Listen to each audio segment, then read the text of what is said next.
Bem-vindos todos para mais uma transmissão ao vivo, diretamente do auditório da Estância Árvore da Vida, um evento do Instituto Vida para Todos.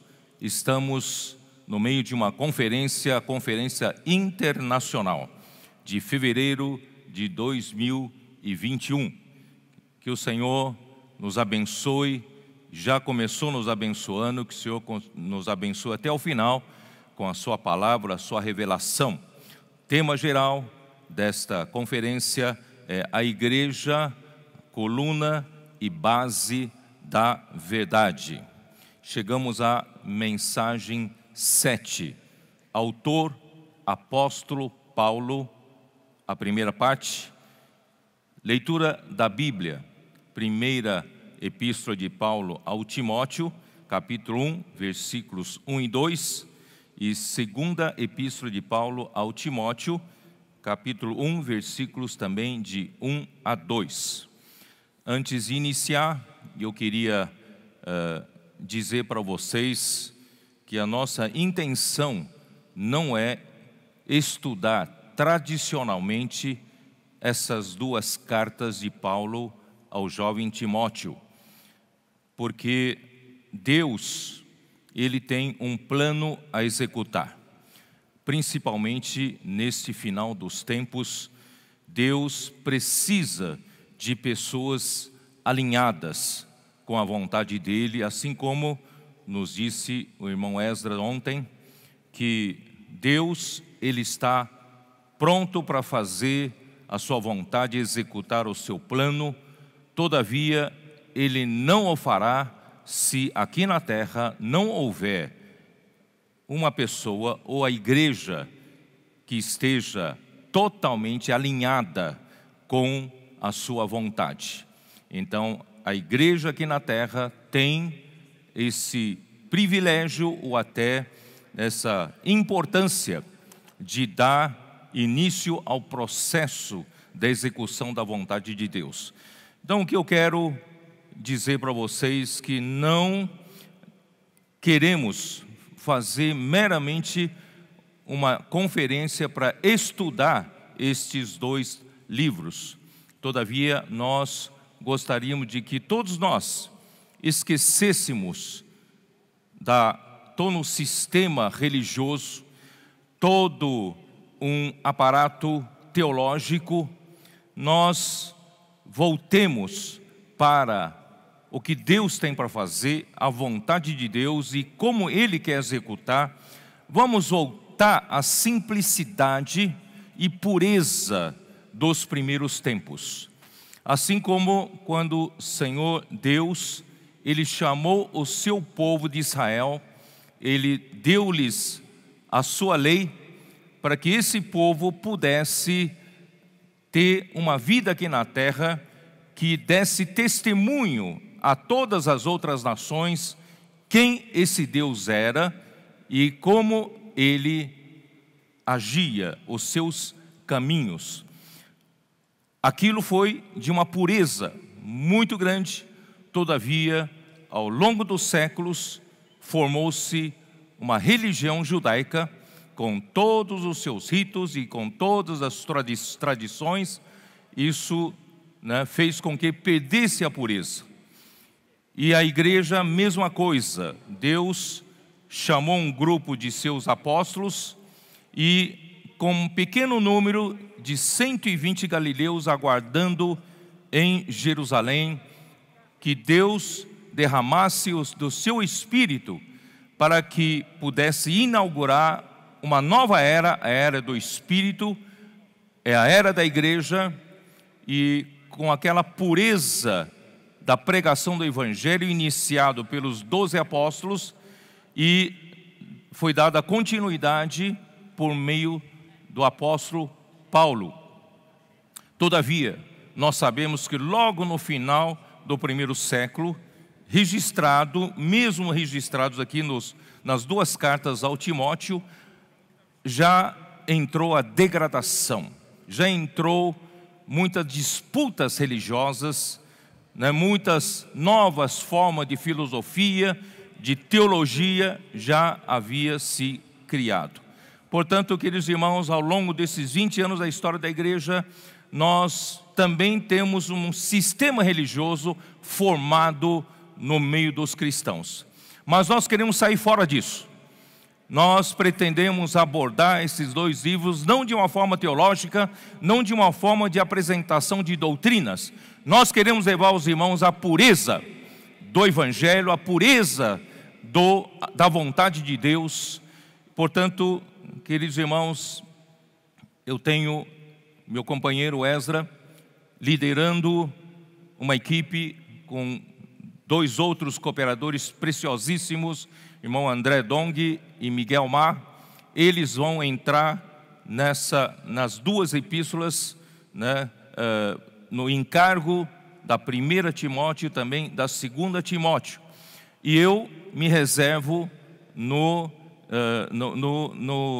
na administração da contextualização dessas duas cartas, justamente, queridos irmãos, para ajudar vocês a entrarem na pureza, no ambiente desse evangelho que foi iniciado lá no começo, no primeiro século. Portanto, vamos pedir a Deus nos dar essa graça de podermos sair de toda a poluição religiosa, de toda a atmosfera teológica, doutrinária. Nós queremos entrar no coração de Deus, nós queremos conhecer a vontade de Deus e nós queremos ser meros cooperadores, canais adequados para Deus poder agir aqui na terra, principalmente neste final dos tempos.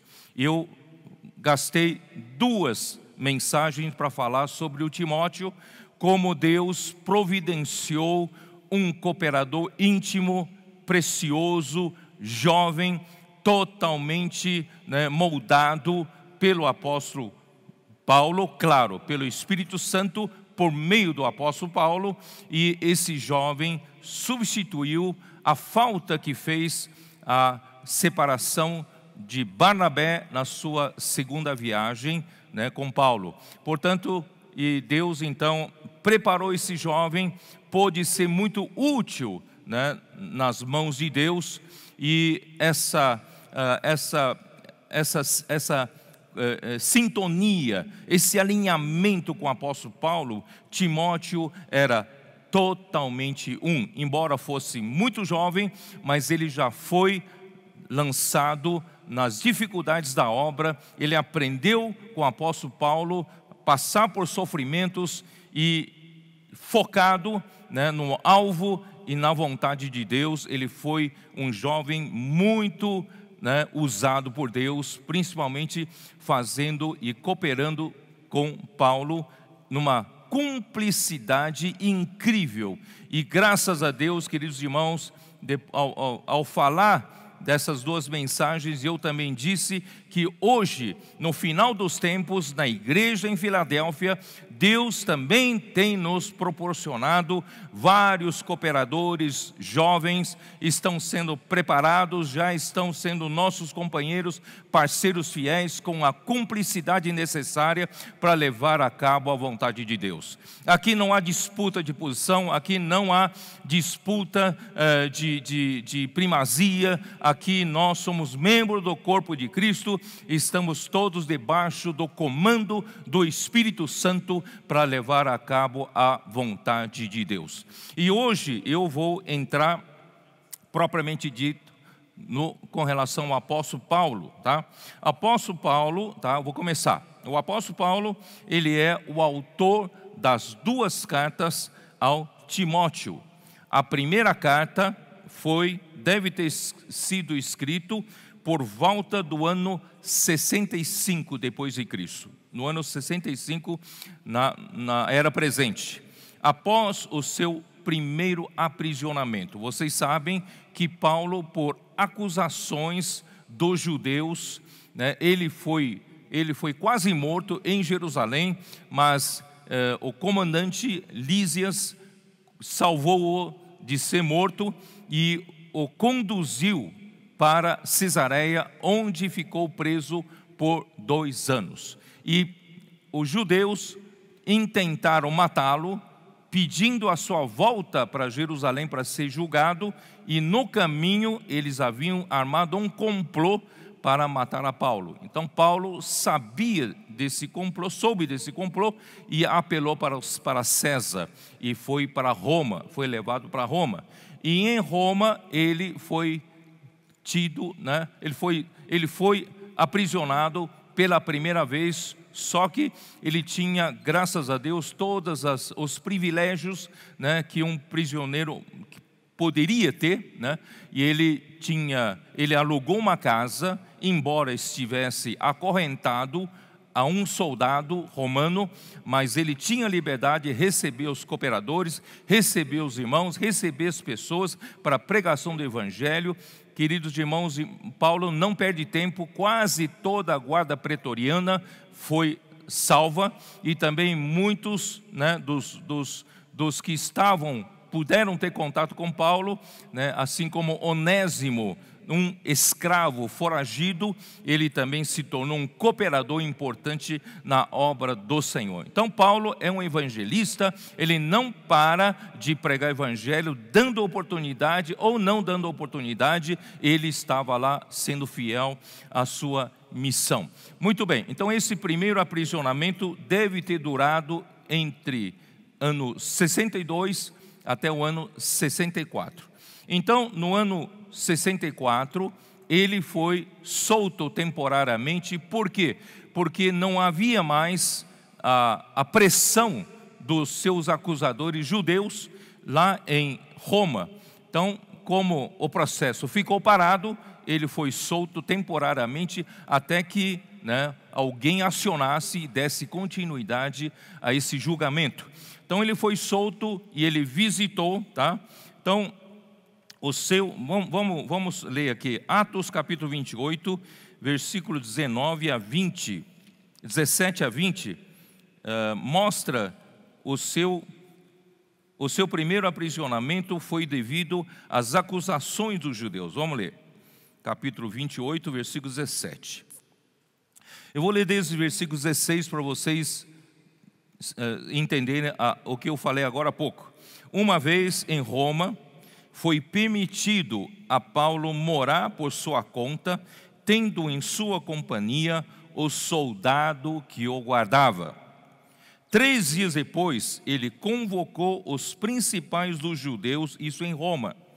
Quando se reuniram, lhes disse: varões e irmãos, nada havendo feito contra o povo ou contra os costumes paternos, contudo vim preso desde Jerusalém, entregue nas mãos dos romanos, os quais, havendo-me interrogado, quiseram soltar-me sobre a preliminar de não haver em mim nenhum crime passível de morte. Diante da oposição dos judeus, senti-me compelido a apelar para César, e não tendo eu, porém, nada de que acusar minha nação, certo? Portanto, essa foi a pressão da acusação dos judeus, é que Paulo foi preso, e no seu primeiro aprisionamento ele pôde fazer muitas coisas ali, escreveu 4 cartas maravilhosas da Bíblia, que é Éfeso, Colossenses, Filipenses e Filemão. E das 4 cartas, 3 últimas que eu mencionei agora, né, que é Colossenses, Filipenses e Filemão, ele escreveu juntamente com o seu jovem cooperador Timóteo. Aí você vê que Timóteo ficou todo esse tempo com Paulo em Roma e sendo estando à disposição para Paulo enviar onde Paulo não poderia ir por estar preso, tá bom? Então, ele foi então libertado temporariamente por falta do prosseguimento das acusações. Paulo já esperava ele ser liberado. Dá uma olhada em Filipenses, Senhor Jesus. Filipenses, capítulo 1, versículo 25.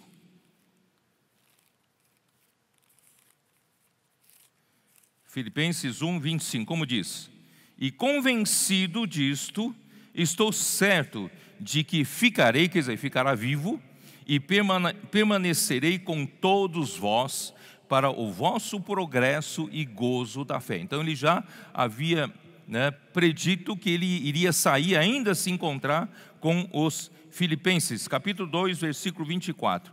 E estou persuadido no Senhor de que também eu mesmo brevemente irei. Então ele tinha essa esperança, essa expectativa da saída da prisão. E Filemão, a carta que ele escreveu ao Filemão, versículo 22.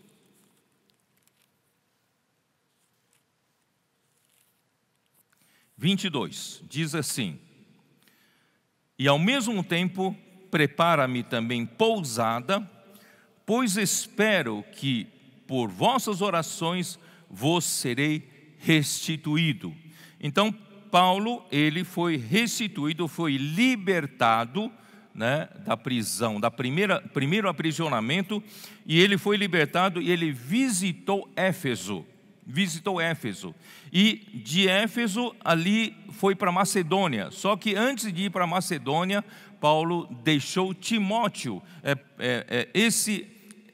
Essa é a razão de ser, de Paulo escrever a primeira carta ao Timóteo. Então deixou Timóteo em Éfeso, de onde em Macedônia ele escreveu a sua primeira carta ao Timóteo. Bom, agora, e a segunda carta? A segunda carta de Paulo ao Timóteo, ele já foi escrito quando Paulo, de repente, foi preso no seu segundo aprisionamento. Então eu vou descrever um pouquinho. Depois então de escrever a primeira carta, ele visitou Creta. Vamos abrir a nossa Bíblia em Tito. Tito, capítulo 1, versículo 5. Por esta causa te deixei em Creta, deixou Tito em Creta, para que pusesses em ordem as coisas restantes, bem como em cada cidade constituísses presbíteros conforme te prescrevi. Então, de Creta, Paulo foi para Nicópolis. Isso está em Tito 3, versículo 12. Nicópolis. Quando te enviar a Temas ou Tíquico, apressa-te a vir até Nicópolis ao meu encontro. Estou resolvido a passar o inverno ali. Então ele foi para Creta e foi para Nicópolis, depois de ter deixado Timóteo em Éfeso. Depois ele mesmo passou por Macedônia, foi para Creta e foi para Nicópolis, e onde escreveu a carta a Tito. De lá ele foi para Troade. Isso está em 2 Timóteo, capítulo 4, versículo 13. Dá uma olhada. Quando vieres, traze a capa que deixei em Troade, em casa de Carpo, bem como os livros, especialmente os pergaminhos. Então ele passou por Troade e depois finalmente foi para Mileto, versículo 20. Erasto ficou em Corinto, quanto a Trófimo deixei o doente em Mileto. Tá? Então ele passou por todos esses lugares. Subitamente, apóstolo Paulo foi preso por ordem do imperador Nero como um prisioneiro comum.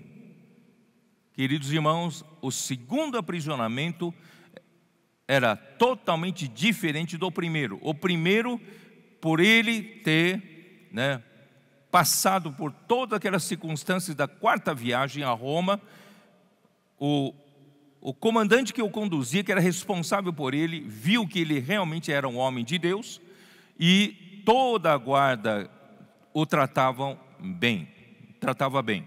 E Paulo então teve um privilégio de alugar uma casa, ficar numa prisão, né, domiciliar. Todavia, segundo aprisionamento já é por ordem do imperador, né, romano, Nero.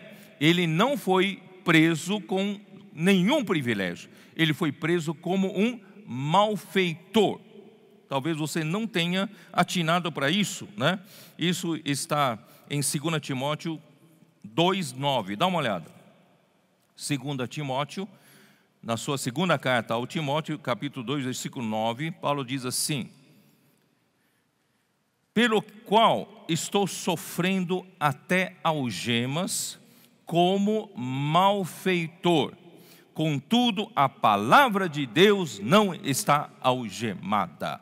Então, nosso Senhor Jesus, né, permitiu que Paulo passasse por esse momento de extremo sofrimento, mas Paulo, ele ainda procurava pregar o Evangelho. A palavra de Deus não está algemada. Queridos irmãos, eu queria que vocês entendessem, né, esse ambiente. É importante, irmãos, não queremos passar doutrinas, nós queremos que os irmãos se ambientem na pureza, né, para que nós possamos prosseguir até a vinda do Senhor nessa pureza, esse amor pelo Evangelho, amor em fazer a vontade do Senhor. Somos a sua igreja, não somos uma escola teológica, nós estamos aqui para executar a vontade de Deus. 2 Timóteo capítulo 4, versículos 10 e 11, mostra que ele, nesse momento da segunda prisão, não teve nenhum privilégio. Antes ele estava só, não tinha liberdade de reunir seus cooperadores, reunir, né, as pessoas, mas ele estava muito só. E capítulo 4, versículo 10 a 12 diz assim: porque Demas, tendo amado o presente século, me abandonou, e se foi para Tessalônica. Crescente foi para a Galácia, Tito foi para a Dalmácia. Somente Lucas está comigo. Somente Lucas está comigo. Quer dizer, todos o abandonaram, e os seus cooperadores fiéis, alguns estavam no campo trabalhando, e Lucas, só Lucas, ficou com Paulo no segundo aprisionamento. Portanto, ele escreveu essa segunda carta ao Timóteo, provavelmente por volta do ano 67, já próximo do seu martírio, da sua morte, tá bom? Então, irmãos, em seguida, agora eu quero entrar no assunto que eu já abordei, mas eu quero consolidar esse sentimento, essa verdade. Após a ressurreição e ascensão de Cristo, o Espírito foi enviado para fazer a obra de Deus. Embora muitos saibam disso em doutrina, em ensinamento, mas eu quero que os irmãos tenham a percepção de que hoje realmente o Espírito Santo foi enviado para fazer a sua obra, tá? Então, vamos ver aqui, ó. Primeiro eu preciso explicar, antes de falar sobre isso, eu preciso explicar a questão de, alguns me perguntam, né? Mas afinal de contas, por exemplo, vou citar um exemplo, em Romanos 8,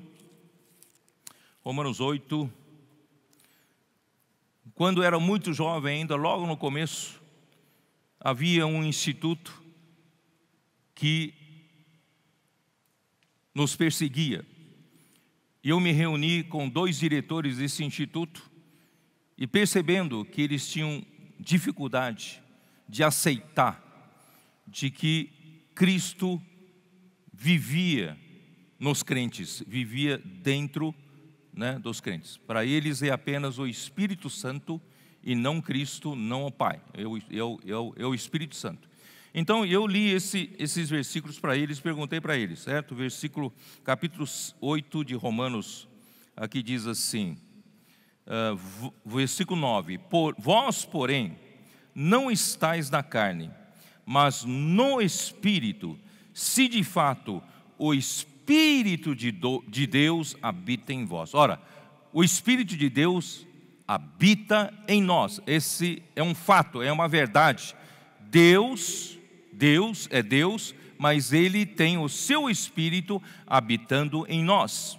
E em seguida ele fala assim: e se alguém não tem o Espírito de Cristo, esse tal não é dele. Então nós temos o Espírito de Deus, nós temos o Espírito de Cristo, certo? Se porém Cristo está em vós, não só temos o Espírito de Cristo, nós temos o próprio Cristo habitando em nós. Você assim crê? Amém? O Espírito de Deus habita em nós, o Espírito de Cristo habita em nós e Cristo habita em nós. Se, porém, Cristo está em nós, o corpo, na verdade, está morto por causa do pecado, mas o Espírito é vida por causa da justiça. Se habita em vós o Espírito daquele que ressuscitou a Jesus dentre os mortos, esse é o Pai. E esse mesmo que ressuscitou a Cristo Jesus dentre os mortos, vivificará também o vosso corpo mortal por meio do seu Espírito que em vós habita. Esse Espírito aqui é o terceiro da Trindade. Queridos irmãos, nós temos o Espírito do Pai, temos o Espírito de Cristo habitando em nós, nós temos o Espírito Santo que habita em nós, nós temos o próprio Cristo que habita em nós. Aleluia!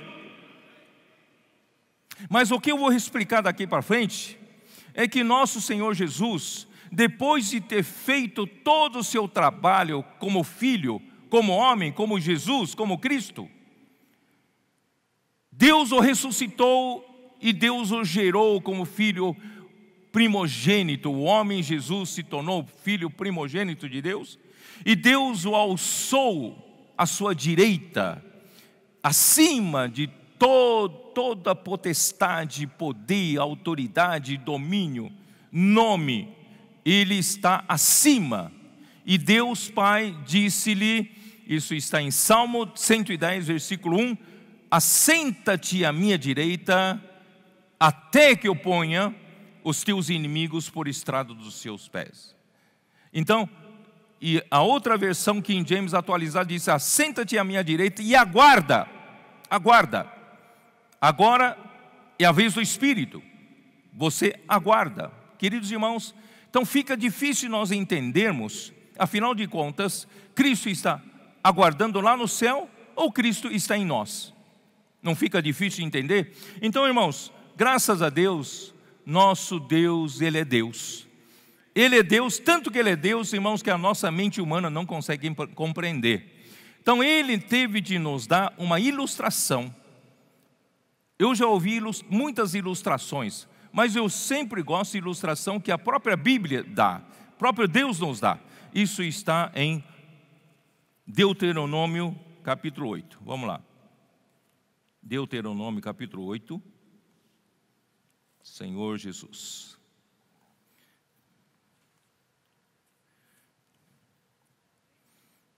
Versículo 7. Porque o Senhor teu Deus te faz entrar numa boa terra, aleluia, terra de ribeiros de águas, de fontes, de mananciais profundos, que saem dos vales e das montanhas.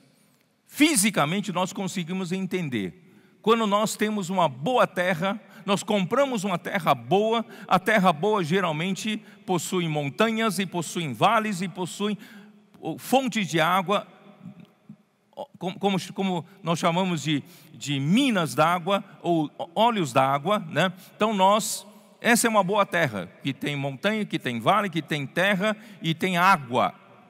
E aqui descreve de uma maneira maravilhosa Essa boa terra, irmãos, é Cristo. Essa boa terra é Deus quem nos dá. E essa boa terra também tipifica, né, a terra de Canaã, para onde nós entraremos no reino. Então, essa terra que é Cristo é muito rica. Ela é rica porque tem montanhas, tem vales, tem terra para produção, mas sem água nada produz. Graças a Deus, Deus é o suprimento de água para que essa terra se torne boa. Amém? E de onde vem a riqueza da água? A riqueza da água vem do manancial profundo, de armazenamento no subsolo. Existe um armazenamento de água enorme, um depósito enorme de água armazenado no manancial profundo. Todavia, o homem não tem acesso a esse manancial profundo. Esse manancial profundo é Deus. Deus.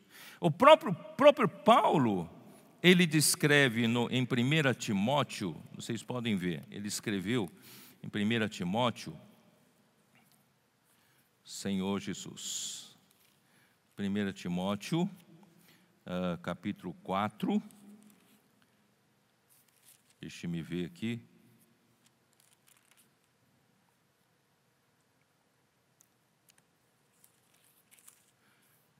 capítulo 6, 1 Timóteo, capítulo 6, versículo 16, ele diz assim: o único que possui imortalidade e que habita em luz inacessível, a quem alguém jamais viu, nem é capaz de ver, a ele honra e poder eterno.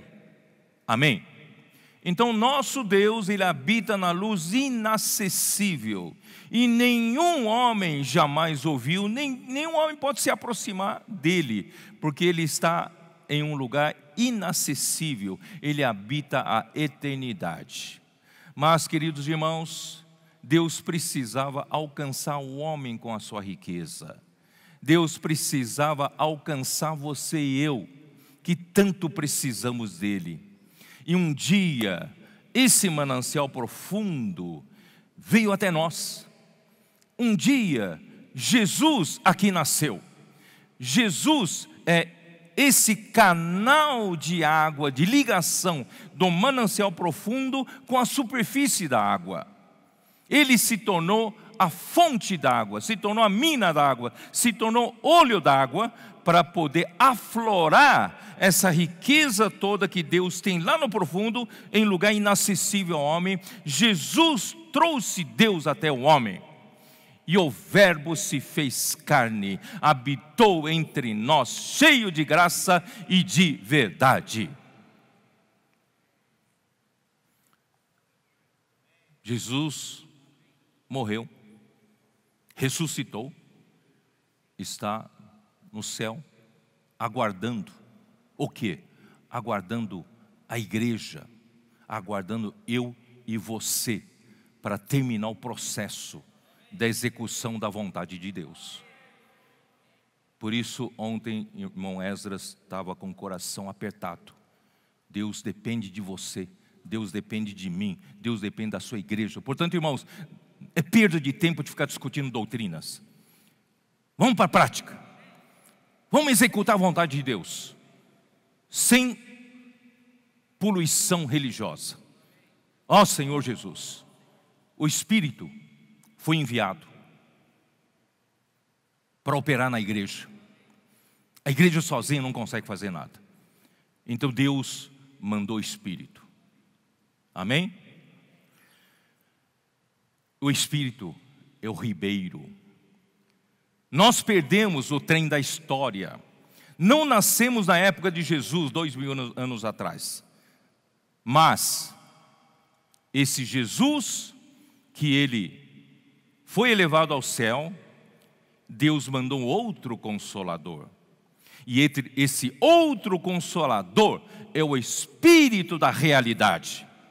Ele veio com a missão de encher a sua igreja de toda a realidade divina.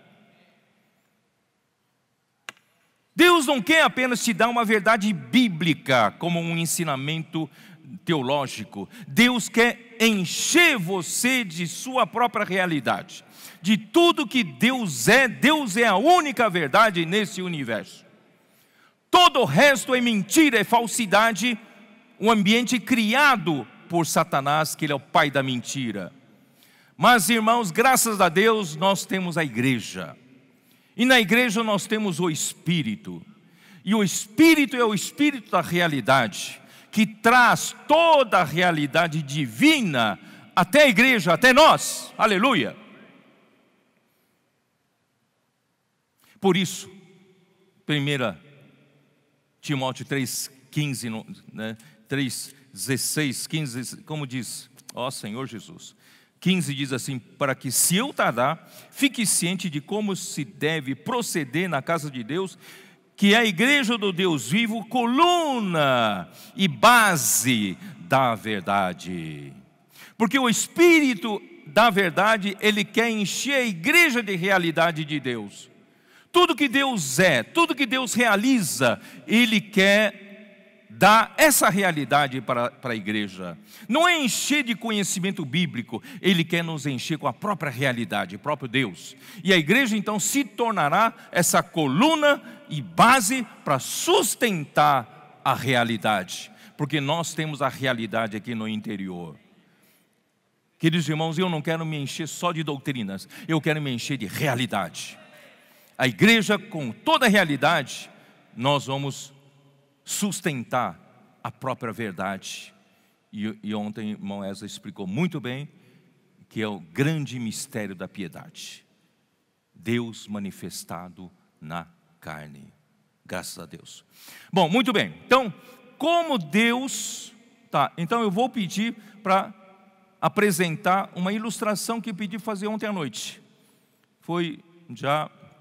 Saiu já quase 11 horas da noite, meia-noite. Ali está, vocês estão vendo essa figura, né? Eu não vou nem virar para ver, porque, né, vocês sabem. Vocês estão vendo debaixo da terra um manancial imensurável, um manancial de riquezas de água imensuráveis. E Deus é esse manancial. Mas o homem que vive na superfície não tem acesso a essa riqueza de águas. Mas graças a Deus, um dia, Cristo, ele se humilhou, se rebaixou, ele tomou a forma da figura humana, o Verbo se encarnou aqui na terra. Deus se fez um homem, trouxe essa riqueza do manancial profundo até a superfície. Esse canal que liga a superfície é o Filho, é Jesus Cristo. Deus o Pai é o manancial profundo, e a fonte é o Filho, é Cristo. Aleluia! Finalmente houve uma comunicação entre Deus, que habita em lugar inacessível, ninguém se aproxima dele. Cristo trouxe tudo isso para a terra. E nós o temos visto, né? João falou que ele tem até apalpado, ele tem visto com relação ao verbo da vida, a palavra da vida. Mas, e para quem perdeu a história, perdeu o trem da história, nasceu em outras épocas, depois disso, graças a Deus, quando Jesus, ele foi morto, Deus o ressuscitou, Deus o elevou ao terceiro céu, Deus mandou o Espírito. E o Espírito é o ribeiro de água, ribeiro de água. Então vou usar essa figura para explicar para vocês o mistério da Trindade. Mistério da Trindade. Queridos irmãos, Deus, ele é um só. Não há três deuses. Pelo amor de Deus, não cometam essa heresia, esse erro. Deus é um só. Deus é um só. Mas por que a Trindade? Por que o Pai, o Filho e o Espírito? Por quê? é justamente, irmãos, é para que Deus pudesse operar para fazer essa riqueza de água chegasse até o homem e alimentasse o homem ao longo dos séculos. Vocês estão vendo? Então, o Pai é um manancial profundo, não temos acesso a ele. O Filho trouxe esse manancial profundo como a fonte até nós, até ao homem. Mas o Espírito deu continuidade como um ribeiro para alimentar todos os seres humanos depois disso. Então, a Trindade é para operar a economia de Deus. Nós chamamos isso de no aspecto econômico. Talvez seja difícil para alguns que estão ouvindo essa palavra pela primeira vez. Para você, economia é poupança, guardar dinheiro e tal. Mas a economia na Bíblia é o plano de Deus para a sua casa. Então vou mudar de novo. Vamos dizer assim, né? O homem, né? O Deus triuno, o Pai, o Filho e o Espírito, é para Deus poder operar para fazer chegar a sua riqueza até o homem. E o que é um aqui nesses três? No manancial profundo, na fonte e no ribeiro. O que é comum é a água. Dá uma olhada outra vez na figura. A mesma água que está no manancial profundo está na fonte. E a mesma água que está na fonte está no ribeiro. Então, Deus, na essência, é um só. Se você bebe a água do ribeiro, você estará bebendo a mesma água da fonte, a mesma água do manancial profundo. Vocês estão entendendo? Então, na essência, Deus é um só. Quando você desfruta das riquezas de Deus, você estará desfrutando das riquezas do Deus triuno. O Deus triuno é só para levar essa riqueza até você, para chegar até você. Vocês estão entendendo? Então, quanto à operação, nós temos o Pai, Ele quem manda, Ele é a cabeça de todas as coisas. Nós temos o Filho que executou uma belíssima parte da operação. E agora, irmãos, a era do Espírito operar. Mas a essência da operação é uma só, é o próprio Deus. É a vida de Deus, é a água, é a graça, aleluia.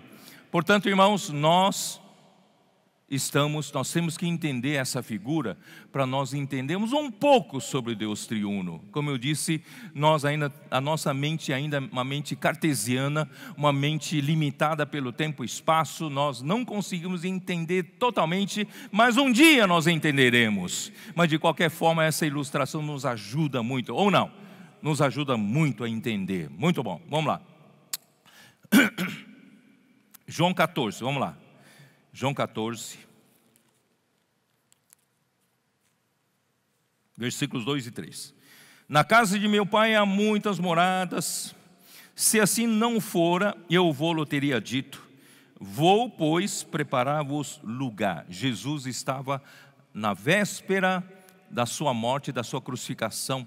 Ele abriu seu coração para os seus discípulos mais íntimos, dizendo que ele ia morrer para preparar o lugar. E quando eu for e vos preparar lugar, eu voltarei. Eu vou, mas eu voltarei. Eu vou morrer, vou partir até o Pai, mas eu vou voltar. Voltarei e vos receberei para mim mesmo. Queridos irmãos, esse voltar, ele voltará em forma do Espírito.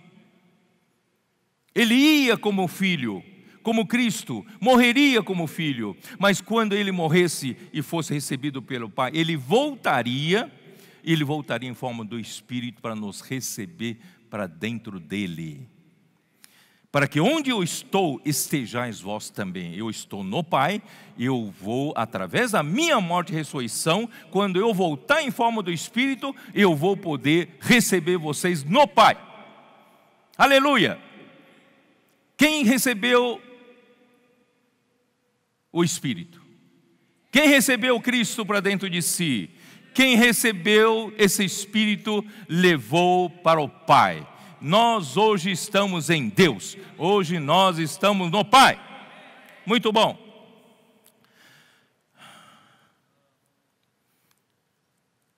João 14,16. Eu rogarei ao Pai, e Ele vos dará outro Consolador, a fim de que esteja para sempre convosco. O Espírito da realidade, esse outro Consolador, que o Pai enviaria, porque o Filho, Cristo, pediria ao Pai. Porque o Filho, Cristo, não quer deixar a igreja órfã. Cristo partiria para o Pai. Mas a igreja não pode ficar órfã. Então ele ia rogar ao Pai para enviar outro Consolador. E esse outro Consolador, irmãos, é o Espírito da realidade. Os dois livros de Timóteo, irmãos, está cheio de trabalhar de Deus para a realidade, para a verdade. Então, eu rogarei o Espírito da realidade, que o mundo não pode receber, porque não o conhece. Vós o conheceis. Ué, se o Espírito ainda não havia vindo, como os discípulos conheciam? Né? Vós o conheceis porque Ele habita convosco. Quer dizer, eu sou esse Espírito que virá. Porque eu habito com vocês, Jesus habita com vocês, mas quando eu morrer e ressuscitar, eu estarei dentro de vocês, e eu estarei em vós. Portanto, quem está nos assistindo, se você ainda não aceitou Jesus como seu Salvador, se você ainda não recebeu o Espírito como vida para dentro de si, essa manhã, faça agora mesmo. Diga: ó Senhor Jesus. Invoque esse nome, entrega a sua vida para esse Senhor. Diga para Ele que você não é mais dono da sua vida. Diga para Ele que Ele é o seu Senhor a partir de agora. E você diga para Ele: confesso os meus pecados, perdoe os meus pecados. Ó Senhor Jesus, a partir de agora eu quero ser teu. Eu creio em Ti. Eu creio que Deus o ressuscitou dentre os mortos. E agora é o Espírito que pode habitar também em mim. Se você assim o fizer, o Espírito vai entrar em você. Esse Espírito que entrar em você também é Cristo, também é Deus, também é o Espírito de Deus, também é o Espírito de Cristo, é Cristo, também é o Espírito. Amém? Acabou a confusão? Tá bom, vamos lá. Não vos deixarei órfãos, voltarei para vós outros. Irmãos, embora Cristo objetivamente está sentado à direita de Deus, aguardando que Deus o faça, né, por estrado dos pés seus inimigos, dando descanso dos seus inimigos. Mas quem vai operar isso até lá? Quem vai operar, irmãos, é a igreja. E como a igreja vai operar? A igreja humanamente não tem mínima condições para fazer isso. Graças a Deus, irmãos, Deus mandou o Espírito. Deus mandou o Espírito. João 20, versículo 21, 22. Disse-lhes, pois, Jesus outra vez: paz seja convosco, assim como o Pai me enviou, e eu também vos envio. E havendo dito isto, soprou sobre eles e disse-lhes: recebei o Espírito Santo. Jesus já havia sido crucificado, Deus já havia o ressuscitado, e agora ele já estava voltando em forma do Espírito. Ele podia soprar. Vocês sabem que em grego o sopro é a mesma palavra para o Espírito. Então Jesus, ele já havia sido ressuscitado, ele já havia se transformado em Espírito, quando ele soprou assim, ó, para dentro dos discípulos que estavam naquele recinto, e ele disse: recebei o Espírito Santo. Então aqueles discípulos receberam de primeira mão o Espírito para dentro de si. O Espírito essencial, como vida, como a natureza de Deus, entrou neles. Irmãos, assim também quando nós cremos em Jesus, esse mesmo Espírito entrou em nós como vida. Mas não termina aqui. Mateus, último capítulo de Mateus. Mateus 28.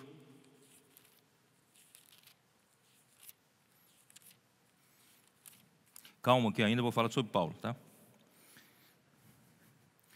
Versículo 18.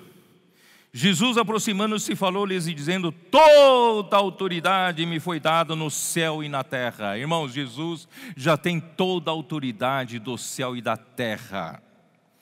Ide, portanto, essa é a palavra para a igreja. Ide, portanto, fazei discípulos de todas as nações, batizando-os em nome do Pai, do Filho e do Espírito Santo, ensinando-os a guardar todas as coisas que eu vos tenho ordenado, e eis que estou convosco todos os dias até a consumação do século. Irmãos, essa é a grande missão da igreja. Nós recebemos essa missão e nós temos que saber que essa missão é a missão mais importante da igreja. Qual é? É ir e fazer discípulos de Jesus no meio de todas as nações e batizando-os para dentro do Deus triuno, em nome do Pai, do Filho e do Espírito Santo, e ainda não só isso, ensinando. Por isso que o evangelho que Paulo pregava era o evangelho completo, e esse evangelho que nós temos que pregar, não só ir na rua, levar as pessoas a serem salvas. Nós queremos, irmãos, levar as pessoas para a casa de Deus, para viver a vida da igreja, e ali nós ensinamos a guardar tudo que o Senhor nos tem ordenado. E o Senhor, é interessante, e eis que estou convosco. Jesus não está à direita de Deus, mas, irmãos, essencialmente Deus é um só. Jesus está conosco todos os dias, estará conosco todos os dias da nossa vida. Enquanto fizermos o que o Pai quer, nós cumprimos com a nossa responsabilidade, Ele é conosco. Por isso ontem, irmão Ezra deixou muito claro, irmãos, a oração não é pedir o que eu quero, a oração, irmãos, é nos alinhar com a vontade de Deus. Quando aqui na terra, Deus encontra uma pessoa alinhada com a vontade de Deus e faz oração, Deus faz a sua obra, né? Então, vamos ver também Marcos 16, versículo 19. Ou antes, 14, vou ler 14. Finalmente apareceu Jesus aos 11, quando estavam à mesa, e censurou-lhes a incredulidade e dureza de coração, porque não deram crédito aos que o tinham visto já ressuscitado. E disse-lhes: ide por todo o mundo e pregai o evangelho a toda a criação. Portanto, irmãos, esse ano de 2021, vamos restaurar esse encargo? É a missão da igreja. Vamos pregar o evangelho, mas não o evangelho parcial. Vamos pregar o evangelho completo. Versículo 19. De fato, o Senhor Jesus, depois de lhes ter falado, foi recebido no céu e assentou-se à destra de Deus. Jesus Cristo acabou de falar com os seus discípulos, foi assunto ao céu, e lá ele assentou-se à direita de Deus. O Filho ficou lá. E eles tendo partido, a igreja não fica parado. Quando Deus nos fala uma missão, Deus nos dá uma palavra profética, a igreja não pode ficar parada. Não pode ficar só na teologia, não pode ficar só discutindo doutrina. Nós temos que obedecer a palavra profética. Tendo eles partido, pregaram em toda parte. Irmão, nós temos que pregar em toda parte. Isso de fato já está acontecendo entre nós. Somos um pequenino rebanho, somos formados por um número insignificante de pessoas, mas o Senhor tem nos abençoado. O Senhor tem usado esse pequenino rebanho para pregar esse evangelho a uma grande multidão. Os comportores dinâmicos estão nas ruas, todos os dias. Nós fizemos um cálculo por baixo, número bem conservador. Somente pelos comportores dinâmicos, nós estimamos que por ano, 22 milhões de brasileiros estão recebendo oração. Estou falando no Brasil. 22 milhões de brasileiros estão recebendo a oração, conectando essas pessoas com Deus. É coisa pequena? É feito por um pequenino rebanho. Não é um grupo grande de milhões de pessoas. Ó Senhor Jesus, porque o Senhor pôs a mão aqui. Nós temos o Avança Jovem, está alcançando muitos jovens. Nós, humildemente, irmãos, não temos grandes condições econômicas e financeiras. O Senhor nos deu 3 carretas de expolivro para circular pelo Brasil. E sem falar que na reação imediata dos países de língua espanhola, no Paraguai, no Chile, né, na Argentina, imediatamente eles também fizeram expolivro para circular. Queridos irmãos, Deus tem nos abençoado. Nós temos o Bucafé, nós temos os grupos familiares, nós temos a vida da igreja que tem uma rede de cuidado, e agora é a vez da igreja receber essas pessoas para serem cuidadas. Irmãos, todos os dias, ontem ainda eu estava lidando com uma pessoa que pediu socorro, pediu ajuda, e quer ajuda da igreja. Irmãos, isso está acontecendo todos os dias, todos os dias. Então, a igreja não pode estar dormindo. A igreja tem que estar acordada para receber essas pessoas e cuidar bem dessas pessoas. Amém? E eles, tendo partido, pregaram em toda parte, cooperando com eles o Senhor. Ué, o Senhor está à destra do Pai ou está aqui? Irmãos, essencialmente é um só. Vocês estão entendendo? Essencialmente, o mesmo que está lá à destra de Deus, aguardando a igreja, com a ajuda do Espírito, realizar a vontade de Deus, esse mesmo Senhor está aqui conosco quando nós operamos para fazer a vontade de Deus. Cooperando com eles o Senhor e confirmando a palavra por meio de sinais que se seguiam. Queridos irmãos, são sinais demais, capaz de a gente se acostumar e tornar comuns. Esses sinais estão acontecendo entre nós, irmãos. Não vamos desvalorizar, vamos valorizar tudo que o Senhor está fazendo entre nós.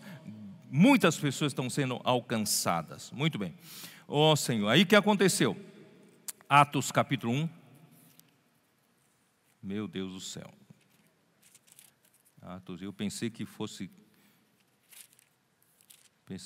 conseguia terminar rápido, mas rápido.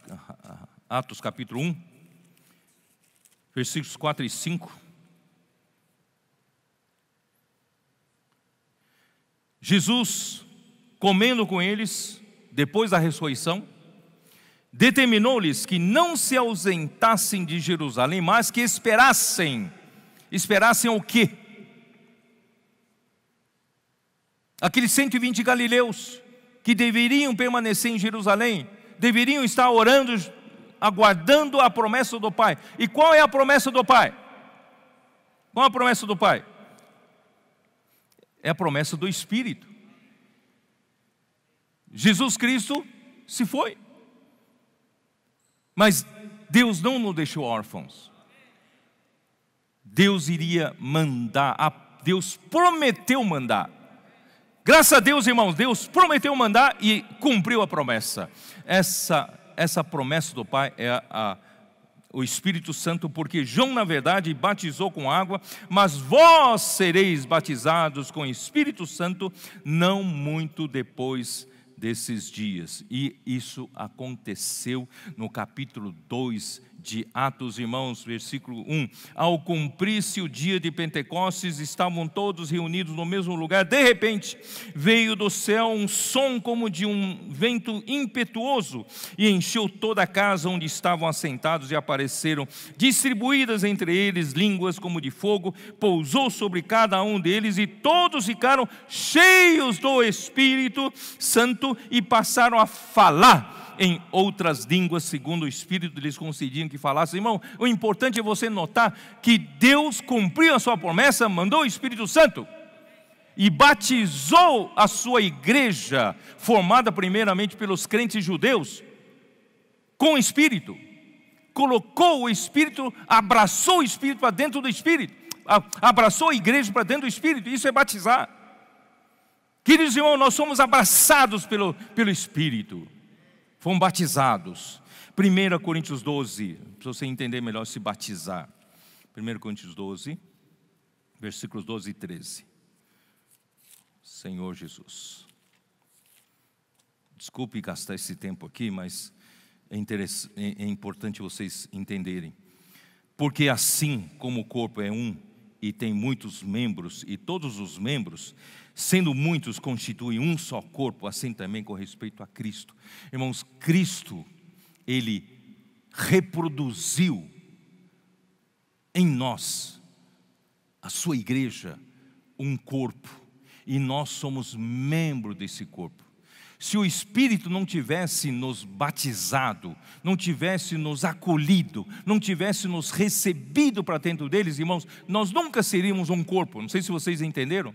Nós seríamos salvos individualmente, soltos, mas graças a Deus fomos batizados pelo Espírito Santo. Fomos abraçados pelo Espírito Santo e nós fomos formados um só corpo. Somos muitos irmãos, mas somos membros do mesmo corpo, porque Ele nos batizou no Espírito. Porque em um só Espírito todos nós somos batizados. Aqui explica como é que nós nos tornamos membros de um só corpo. Porque em um só Espírito todos nós somos batizados em um corpo, quer judeus, quer gregos, quer escravos, quer livres, a todos nós foi dado de beber de um só Espírito. Nós somos abraçados, envolvidos, recebidos para dentro do Espírito, e nós bebemos todos os dias do mesmo Espírito. Então esse Espírito está nos saturando por fora e por dentro. Nós vamos formar uma só entidade com esse Espírito, e nós vamos nos casar com Cristo. Você não está animado, mas eu estou animado. Atos 10. Atos 10. Vocês podem perceber que há um fogo aqui dentro de mim, mas não sei explicar, eu não sei como passar para vocês. Atos 10, 44, 47. Ainda Pedro falava essas coisas quando caiu o Espírito Santo sobre todos os que ouviam a palavra, e os fiéis eram da circuncisão que vieram. Os fiéis que eram da circuncisão que vieram com Pedro admiraram-se, porque também sobre os gentios foi derramado o dom do Espírito Santo, pois ouviram falando em línguas, engrandecendo a Deus. E então perguntou a Pedro: porventura pode alguém recusar a água para que não sejam batizados esses, sendo como nós, assim como nós receberam o Espírito Santo? E ordenou que fossem batizados em nome de Jesus Cristo. E então lhes pediram que permanecesse com eles por alguns dias. Irmãos, aqui foi inaugurada a entrada dos não-judeus que creram em Jesus, na casa do Cornélio. Na casa do Cornélio foi pela primeira vez batizados os crentes não-judeus. Então Pedro abriu a porta para os judeus crentes, também abriu a porta para os gentios crentes. Então hoje, irmãos, nós fomos todos abraçados em um só corpo. Somos membros de um só corpo, quer judeu, quer grego, não é, quer brasileiro, quer chinês. Nós somos todos, queridos irmãos, membros do mesmo corpo, porque fomos batizados pelo Espírito Santo. Gálatas capítulo 3. Eu não pretendia gastar tanto para falar sobre isso, viu, irmãos? Mas o Espírito me fez detalhar um pouquinho mais, tá? Então, eu tenho que ser fiel ao Espírito, tá bom? Capítulo 3, versículo 27. Porque todos quantos fostes batizados em Cristo, de Cristo vos revestistes. Nós somos batizados pelo Espírito, fomos revestidos do Espírito, fomos envolvidos pelo Espírito, mas aqui diz que nós somos revestidos de Cristo. Aleluia, é um só, Deus é um só. Nós fomos envolvidos por Cristo, fomos envolvidos pelo Espírito. Nós somos membros de Cristo. Amém. Senhor Jesus. Então, apóstolo Pedro, capítulo Atos, vamos voltar para o Atos, capítulo 2. capítulo 2.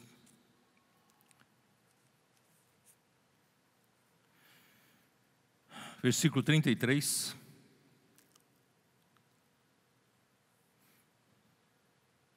Versículo 32 diz: a este Jesus Deus ressuscitou, do que todos nós somos testemunhas. Pedro era testemunha de que Cristo Jesus ressuscitou.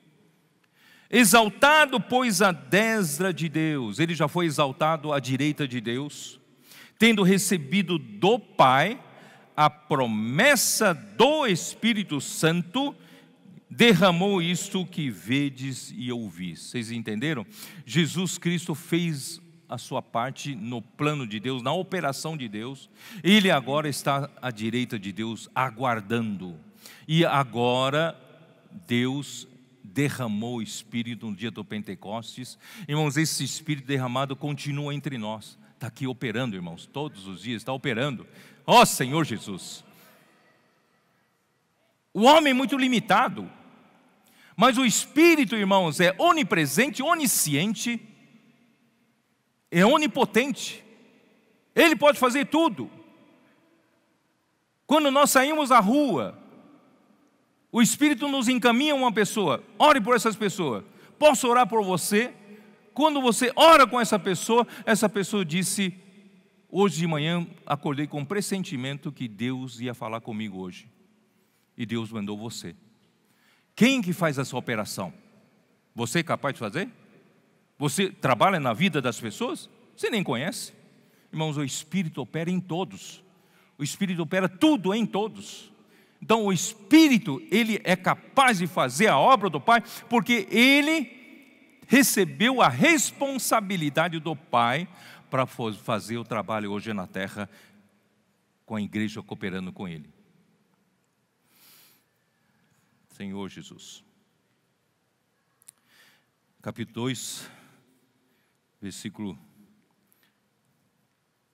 Bom, não vou ler, está um pouco, já gastei muito tempo aqui. Irmãos, quando chegou a época de Paulo, quem que enviou Paulo e Barnabé? Quem? Atos 13, versículo 2: e servindo eles ao Senhor, na igreja de Antioquia, haviam 5 profetas e mestres. Barnabé está em primeiro lugar, Saulo está em último. E servindo eles ao Senhor e jejuando, disse o Espírito Santo, disse o Espírito Santo. Irmãos, agora é a hora e a vez do Espírito. E a igreja precisa viver no Espírito, cooperar com o Espírito, ser um com esse Espírito, porque esse Espírito, queira você ou não, ele vai executar a vontade do Pai, porque ele é responsável por isso. E todas as palavras que você tem ouvido, de ontem à noite, quando Esdras falou, irmãos, é o Espírito comandando, o Espírito falando com você. Deus está trabalhando por meio do Espírito. Que o Senhor possa nos abrir nossos olhos. Nós estamos na era do Espírito. E o Espírito, irmãos, eu vou já antecipar um pouquinho, depois eu explico melhor mais lá na frente. Irmãos, nós estamos na era dos 7 Espíritos. Não só a era do Espírito, como no começo do livro de Atos. Mas, irmãos, nós já estamos na era do livro de Apocalipse, do último livro da Bíblia. Estamos bem pertinho da volta do Senhor. Então esse Espírito, irmãos, precisa se intensificar. Esse Espírito, quando chegar no final dos tempos, quando a maldade se multiplica, o mistério da iniquidade se intensifica, e a igreja precisa cumprir o que Deus determinou. Então Deus manda os 7 Espíritos de Deus aqui na terra para cooperar com a igreja. Por isso, irmão, tudo se intensificou, tudo se tornou muito mais rápido, é ou não é? Você não está entendendo nada. A comportagem. Como era a comportagem? O amigo, como era a comportagem? Você saía, corria atrás das pessoas, principalmente dos pastores, e fazia segunda viagem, terceira viagem por cobrança e nada acontecia. Você ficou inadimplente por acho que 150 mil, alguma coisa assim. Você ficou com problema de consciência entre nós. Irmãos, hoje, os comportadores dinâmicos, pela ação dos 7 espíritos, estão contactando cada dia, cada um deles está chegando a nível de 100 livros por dia distribuídos. 100 livros. Quando começou, 50 livros era um padrão muito alto. Agora são 100 livros distribuídos e muitos estão passando disso. Queridos irmãos, é ou não é a ação dos 7 espíritos? 7 espíritos. E a pandemia aconteceu de tal maneira que essa palavra transmitida por meio do Instituto Vida para Todos está alcançando muitas outras pessoas que nós, no outro tempo, não teríamos alcançado. É ou não é verdade? Eu tive que agora, no meio da semana, fazer uma viagem relâmpago para Maranhão resolver uns problemas. Eu fui e voltei. Irmãos, ali nós encontramos as pessoas que também estão assistindo nossa transmissão da palavra profética e estão nos acompanhando, gostando, né? Essas pessoas, uma das pessoas me disse o seguinte: ouvindo vocês falarem de Deus, de Cristo, eu não fico enjoado de ouvir, porque toda vez no passado alguém falava de Deus, de religião para mim, eu ficava enjoado, não aguentava ouvir mais. Mas quando ouço vocês falarem, mais eu sou atraído, eu quero ouvir mais, quero ouvir mais. Irmãos, isso está no interior do Maranhão, lá no interiorzão. Irmãos, o que está acontecendo? O Espírito está andando com a intensificação 7 vezes mais rápida. As pessoas estão sendo alcançadas. Então, hoje, irmãos, a igreja precisa cooperar com o Espírito. Nós não podemos, os que não são comportadores dinâmicos, os que não estão, né, fazendo nenhum trabalho hoje na rua por causa da pandemia, nós não podemos ficar passivos, nós não podemos ficar no sofá, não podemos virar uma igreja de sofá. Nós temos que sair assim que pudermos, e mesmo não podendo sair fisicamente, vamos fazer sair a palavra de Deus por meio da internet, né? Ó Senhor Jesus, muito bem. Aí já falei, Salmo 110, versículo 1, o Senhor, né, declarou ao meu Senhor: assenta-te à minha direita, até que eu ponha por estrada dos teus pés os teus inimigos. Aguarda que eu faço, né? Então a igreja tem essa missão, a igreja tem essa responsabilidade. Queridos irmãos, eu gostaria de comentar de novo Gênesis 24. Vocês ficam enjoados de tanto eu falar de Gênesis 24? Não. Gênesis 24, irmão, Gênesis 24 é um capítulo que fala que Deus Pai, que é prefigurado por Abraão, procura uma esposa para seu filho Isaque, que prefigura Cristo, o Filho de Deus, e envia o seu servo mais antigo da casa, que é o Espírito, para buscar essa noiva, que é a Rebeca, que é a igreja. Tá? Essa história de Gênesis 24, versículo 1. Era Abraão já idoso, bem avançado em anos, e o Senhor em tudo o havia abençoado. Disse Abraão ao seu mais antigo servo da casa, que ele fazia? Ele governava tudo o que Abraão possuía.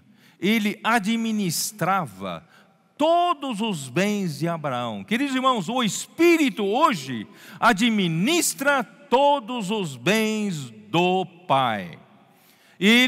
Por isso, queridos irmãos, ele precisa terminar a sua obra. Ele quer fazer a sua obra. Ele se intensificou 7 vezes mais para terminar essa obra, porque estamos no final dos tempos. Não há tempo mais para indolência, não há tempo mais para preguiça, para passividade. A igreja precisa se levantar junto com esse servo mais velho da casa, que administra todos os bens da casa. Ele tem uma responsabilidade: buscar a noiva, preparar a noiva para casamento com Cristo.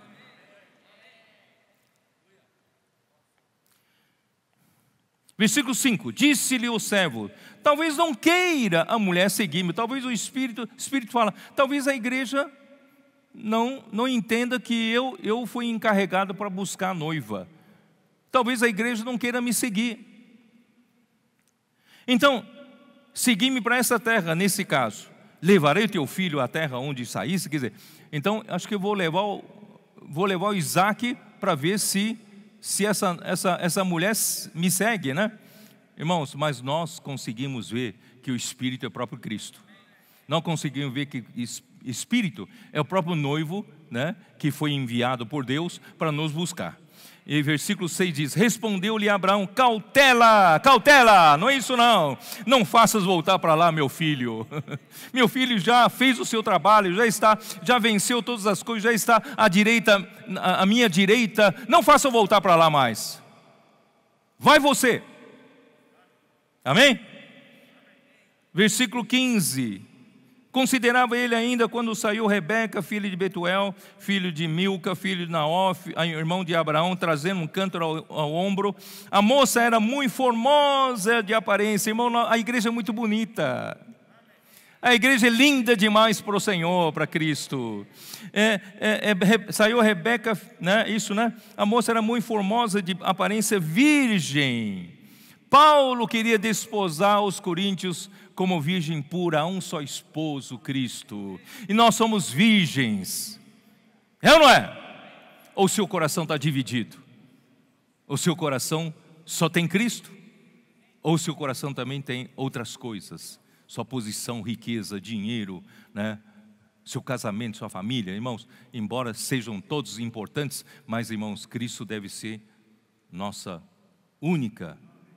o único objetivo de vida. Ó Senhor Jesus. E que mais? Quando chegar, eu gostei muito do versículo 60. Dá uma olhada no versículo 60. Irmãos, porque Cristo, quando a Rebeca chegar, for preparada para casamento, irmãos, o Espírito está fazendo esse trabalho. Ele está preparando a Rebeca, está preparando a igreja. Por isso que o próprio Cristo, no Efésios capítulo 5, diz: ele está lavando com a água da palavra, está santificando a igreja, está purificando a igreja com a lavagem de água da palavra. Para quê? Para preparar, apresentar para si mesmo uma igreja, uma noiva sem mácula, sem defeito, né? Essa igreja gloriosa será apresentada a Cristo para casar-se. Então, esse é o trabalho. Só que, irmãos, nosso trabalho, irmão, não é só nos casar com Cristo lá no céu. Depois do casamento tem uma tarefa mais importante, que é terminar com a rebeldia aqui na terra, terminar com o governo humano que está em oposição a Deus, né, onde Satanás reina, controla, ele é o príncipe desse mundo. Nós vamos acabar com a festa dele. Então essa noiva que vai se casar, Rebeca que vai se casar com Isaac, vai precisar ainda lutar contra os inimigos na última guerra de Armagedon. Então essa Rebeca tem que ter essa habilidade. Dá uma olhada no versículo 60. Abençoaram a Rebeca e lhe disseram: és nossa irmã, se tu a mãe de milhares e milhares, muita gente, a igreja vai ser formada de muita gente, milhares e milhares, e a tua descendência, preste atenção nisso, e que a tua descendência possua a porta dos seus inimigos. A igreja está aqui para derrotar inimigo. Quem quer fazer parte? Quem quer se apresentar voluntariamente no dia da convocação, no dia da guerra do Senhor? A igreja se dispôs hoje, irmãos, a se convocar para essa guerra.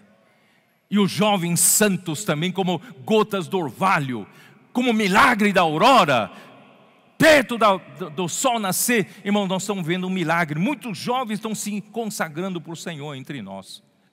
Enquanto muitos jovens estão se perdendo nesse mundo, tem muitos jovens da igreja estão se consagrando ao Senhor como milagre da aurora. Irmãos, por quê? Porque todos nós estamos nos preparando para o quê?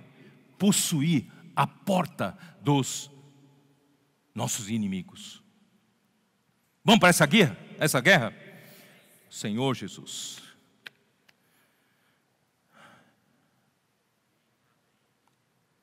Bom, vou ter que falar um pouco de Paulo, certo? Vamos lá, vamos falar um pouco de Paulo. Vamos falar da origem de Paulo. Vamos falar do seu nascimento, da sua criação. Eu vou terminar hoje por aqui, não vou terminar todo o esboço feito, não dá tempo, mas vou terminar assim, tá? Mas é só para vocês entenderem, queridos irmãos, nós estamos no meio de um processo para Deus fazer a sua vontade. E o estudo desses 2 livros, irmão, não é para aumentar conhecimento bíblico na tua cabeça, é para preparar você para fazer a vontade de Deus. Assim como Paulo, ele foi preparado pelo Espírito para ser, desculpe-me falar assim, irmãos, ele foi um dos homens mais usados por Deus em toda a história da igreja. Ele foi, ó Senhor Jesus, ele foi o plano da economia de Deus, o plano de Deus, o propósito eterno de Deus sempre foi um mistério para o homem. O homem não consegue entender com essa mente cartesiana, essa mente limitada. Mas graças a Deus, Deus nos deu o Espírito para poder sondar as coisas espirituais. Mas Deus precisa nos dar revelação. E Deus deu essa revelação para o nosso querido apóstolo Paulo. Irmãos, eu agradeço a Deus por esse homem. Deus preparou esse homem. Deus deu uma porção muito grande para esse homem. Irmãos, ele recebeu revelação diretamente de Deus, de praticamente toda a parte, o conteúdo principal do plano de Deus, irmãos, foi revelado por Paulo. Eu não posso dizer que o ensinamento dos apóstolos são só o ensinamento de Paulo. Não posso dizer isso. Mas pelo menos posso dizer, irmãos, a parte principal de toda a economia de Deus, a parte principal do plano de Deus, do que Deus quer executar aqui na terra, os mistérios da salvação de Deus, irmãos, foi revelado por meio de Paulo. Esse homem é importante demais. E esse homem, não só isso, irmãos, esse homem tem a sua vida e obra, depois da sua conversão, descritos em detalhes na Bíblia, nos deixando um modelo. Acho que em 1 Timóteo, vamos dar uma olhada, acho que em 1 Timóteo, fala assim. Não, o Ezra também passou um pouco do tempo, né? Então me dá direito também, né?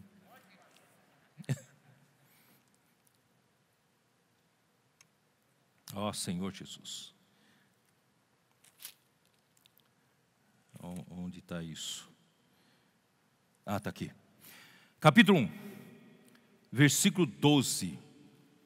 Paulo, ele sempre se sentia devedor a Deus. Sou grato para com aquele que me fortaleceu, Cristo Jesus, nosso Senhor, que me considerou fiel, designando-me para o ministério. A mim, que noutro tempo era blasfemo e perseguidor e insolente. E eu blasfemava. Ele nunca blasfemou contra Deus, porque ele sempre fiel a Deus, mas ele blasfemou contra Jesus, sempre duvidou da divindade de Jesus, certo? E ele foi perseguidor da igreja, ele foi insolente, quer dizer, alguém desrespeitoso com tudo que Deus está fazendo aqui na terra. E que mais? Mas obtive misericórdia, pois o fiz na ignorância, na incredulidade. Transbordou, porém, a graça de nosso Senhor com a fé e o amor que há em Cristo Jesus. Fiel é a palavra e digna de toda aceitação, que Cristo Jesus, veio ao mundo para salvar os pecadores, dos quais eu sou o principal. Irmãos, essa visão, esse sentimento, mantinha Paulo humilde. Mantinha sempre humilde. Ele se achava em dívida com Deus, porque ele perseguiu a igreja violentamente. Mas por esta mesma razão me foi concedida misericórdia, para que em mim o principal evidenciasse Jesus Cristo a sua completa longanimidade. Realmente, irmãos, Senhor Jesus revelou completa longanimidade sobre esse homem. E servisse eu de modelo a quantos hão de crer nele para a vida eterna. Irmãos, eu gostei dessa palavra modelo. Apóstolo Pedro foi muito registrado nos primeiros capítulos de Atos. Mas depois de um certo tanto, não houve mais registro, somente aparece nas epístolas dele. Apóstolo João também, sempre muito discreto, juntamente com Paulo nos primeiros tempos. Ele aparece nos seus escritos, né, depois. Mas quem teve a vida e a obra detalhadas na terra, só tem um, o apóstolo Paulo. Estou certo ou não? Se você olhar aqui em toda a Bíblia, só tem um homem que detalha rapidamente sua origem, né? A sua perseguição à igreja, mas depois começa a detalhar a sua conversão, daí para frente, o seu serviço até a sua morte. Irmãos, ele nos serve de modelo. Queridos irmãos, no final dos tempos, Deus nos faça a todos tomar ele como nosso modelo. Sem ambição, sem busca de enriquecimento, sem busca de fã-clube, não é? Ele nunca aproveitou para ganhar dinheiro, pelo contrário, trabalhou com suas próprias mãos para servir a igreja. Irmãos, essa pureza, essa dedicação, essa entrega, esse martírio, essa libação, irmãos, nós precisamos tomar essa vida como modelo. Queridos irmãos, se a gente não tiver esse modelo sendo vivido no meio de nós, não seremos capazes de cumprir o que falta fazer até a vinda do Senhor. Por isso, irmãos, eu tinha falado no ano passado, ano retrasado, que os níveis, né, de maturidade, os níveis de unidade, justiça, santificação, glória, irmão, precisam aumentar, os níveis precisam aumentar. E quanto mais aumenta, irmão, nós precisamos de um modelo para aumentar. O modelo é o modelo da vida do apóstolo Paulo. Se o Senhor me permita falar desse jeito. Eu tomo a vida e a obra dele como meu modelo para servir ao Senhor. Tá? Então Romanos 11, rapidamente. Romanos 11, vou falar só esse começo. Senhor Jesus, já são 11h30 quase, né? Romanos 11, versículo 1. Romanos 11, 1. Pergunto, pois, terá, porventura, Deus rejeitado o seu povo? De modo nenhum, porque eu também sou israelita, da descendência de Abraão, da tribo de Benjamim. Deus não rejeitou o seu povo, a quem de antemão conheceu. Ou não sabeis o que a Escritura refere a respeito de Elias, como insta perante Deus contra Israel, dizendo: Senhor, mataram teus profetas, arrasaram teus altares, só eu, né, fiquei e procuram tirar-me a vida. O Senhor falou: reservei para mim 7.000 homens que não dobraram os joelhos diante de Baal. Amém? Vamos procurar esses 7.000 homens. Amém? Filipenses 3, é o livro que eu gosto demais. Filipenses 3, versículo 5.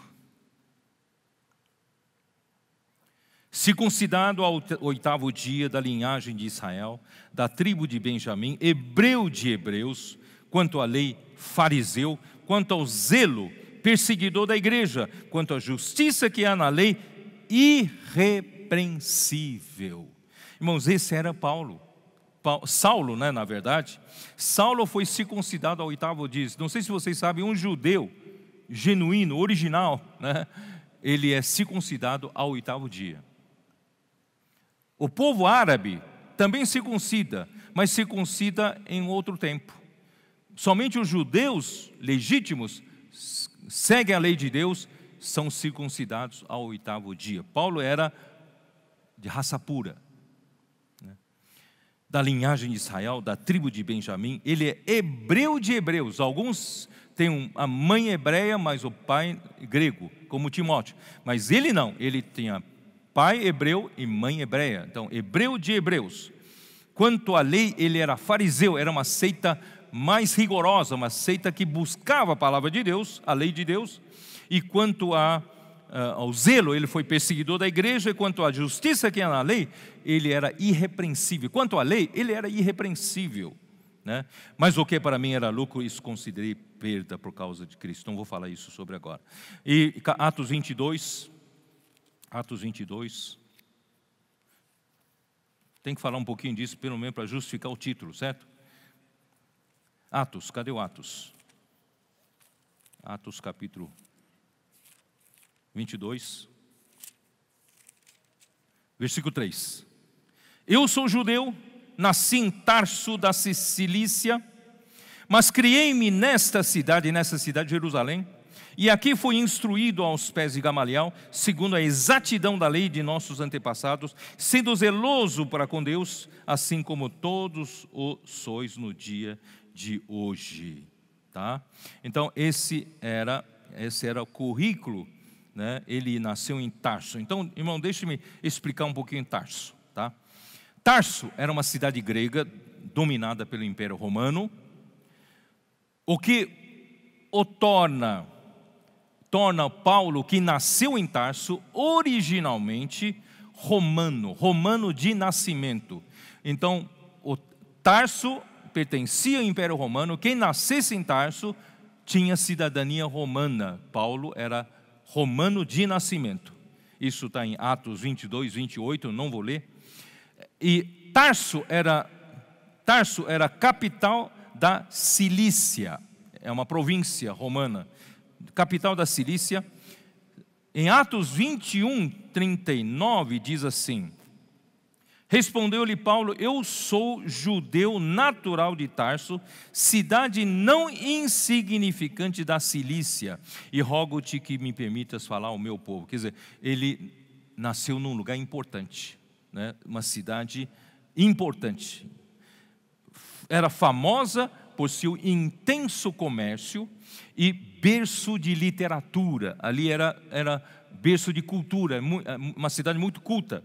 Os tutores dos imperadores Augusto e Tibério foram de Tarso. Então Tarso era uma cidade famosa por isso. Na idade escolar, ele foi educado em Jerusalém pelo mais reconhecido mestre do judaísmo do seu tempo, Gamaliel. A história fala de Gamaliel como um dos mais eminentes doutores da lei. As escrituras relatam que ele era moderado em suas opiniões e possuidor de grande sabedoria, mas ele criou um Saulo radical, extremista, né? Em Tarso, Saulo aprendeu a fazer tendas, pois era costume salutar entre os judeus ensinar seus filhos algum ofício, tá? Então por isso ele aprendeu a fazer tendas, e lhe foi útil em Corinto, quando esteve lá sozinho, precisava ganhar dinheiro para seu sustento, para fazer a obra de Deus. Bom, irmãos, eu vou parar por aqui. Eu só quero dizer para vocês, irmãos, a minha intenção não é passar um pouco de conhecimento para vocês, mas eu queria que vocês entrassem nesse ambiente, desvestisse da roupagem religiosa, desvestisse da roupagem doutrinária, né? Vamos entrar também na nossa história. Vamos entrar na história de Pedro, mas praticando a nossa história. E a nossa história, irmão, já é outro tempo, já é final dos tempos.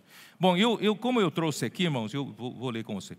Como eu trouxe aqui um livro do Davi Ben-Gurion, foi o fundador do Estado de Israel em 1948. Ele escreveu um livro, O Despertar de um Povo, né, reivindicando, né, esse povo tem direito a um chão, a uma terra, a um estado, tal. Então, logo no primeiro capítulo, só para dizer, ele fala de Paulo, tá? De Paulo. Saul, ele chama de Saul de Tarso. Isso está na página 21, quem tiver, tá?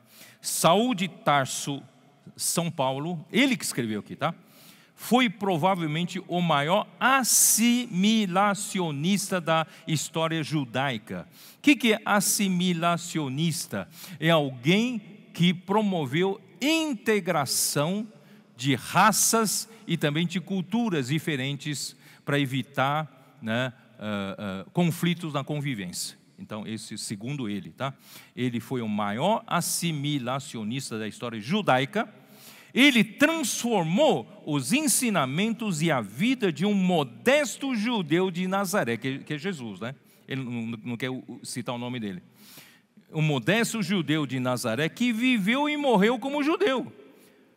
Ele arrancou-o ao seu ambiente e a sua orientação judaicos, converteu-o num símbolo divino.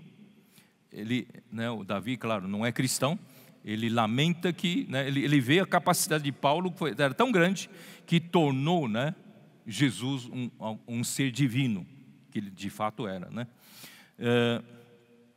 Onde estou? Senhor Jesus. Fundando a religião cristã, que conquistou toda a Europa num tempo relativamente breve. Mas é isso que eu quero dizer para vocês. O reconhecimento dos judeus de que Paulo teve uma repercussão tremenda no seu trabalho.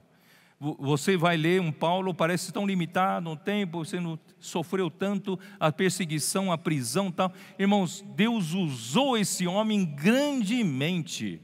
O evangelho, irmão, se espalhou pela Europa num tempo relativamente breve. Saulo de Tarso, que mudou seu nome para Paulo, aceitou aparentemente os valores humanistas e universais do judaísmo. Quer dizer, ele é pró-judaico, né? Então ele puxa tudo para o judaísmo. Mas ainda que ele tenha escrito e entregue aos seus novos correligionários o maravilhoso hino de amor ao homem, ele considera 1 Coríntios capítulo 8 como um hino de amor à humanidade, um dos mais belos da literatura universal. Os adeptos da religião do amor arrastaram o povo judeu para o patíbulo durante séculos e converteram a Europa no inferno, não sendo em vão que se denomina aquela época medieval, a época do obscurantismo. Quer dizer, houve realmente uma perseguição por parte dos chamados cristãos, né, aos judeus na era medieval, na era do obscurantismo. Mas isso não é obra de Paulo, isso não tem nada a ver, tá? Então eu quero só dizer para você, existe um reconhecimento, né, do trabalho de Paulo, também por um judeu, fundador do Estado de Israel. Bom, que o Senhor nos abençoe, nos coloque nesta conferência, irmão, nesse clima, nesse ambiente. Irmão, nós estamos concluindo o que aqueles primeiros apóstolos começaram. E logo depois de apóstolo Paulo, depois do apóstolo João, queridos irmãos, já no tempo de apóstolo Paulo, nós vemos em 1ª e 2ª Timóteo, a começou a entrar na igreja. E a igreja começou a declinar-se. Final do 1º século, 2º século, até que afundou na era da igreja em Tiatira. Deus então começou a restaurar um pouco com a igreja em Sardes, mas ficou por ali. Deus não teve muito caminho. E Deus usou no século XVIII uma centelha da igreja em Filadélfia ali, né, rejeitando toda sorte de nicolaísmo, de hierarquia na igreja, né, tratando uns aos outros apenas como irmãos. E século XIX e século XX começou a se consolidar. E século XXI, irmãos, a igreja em Filadélfia está consolidada entre nós. Irmãos, não vamos voltar atrás. Vamos seguir adiante. Vamos conserva-os o que tens. Vamos conservar, irmãos, essa pureza do começo. Vamos conservar esse amor ao evangelho do começo. Vamos conservar, irmãos, essa entrega, sacrifício, libação, oferecendo a nossa própria vida, irmão, por libação, para Deus poder completar o que lhe falta fazer aqui na terra. O tempo se abrevia, está chegando. Nós, Senhor, precisamos da igreja. E a igreja, por meio do Espírito, vai realizar o seu trabalho. Nós vamos ser a noiva de Cristo, e nós vamos ser essa guerreira de Cristo, e terminando com toda a rebeldia aqui na terra, entregar o reino de volta para Cristo, e Cristo no final do milênio entregará o reino a Deus Pai. Deus abençoe a todos. Jesus é o Senhor. Amém.